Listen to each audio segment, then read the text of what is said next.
खून बहे एक ओरिया लोर हो, काहे सभे काली हलेबा करे जा कठोर हो।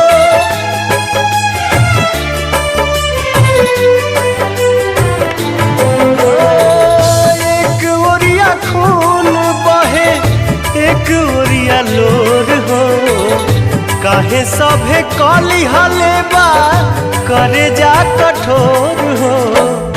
इश्क के इलाज नहीं जहरिया से होला, इश्क के इलाज नहीं जहरिया से होला।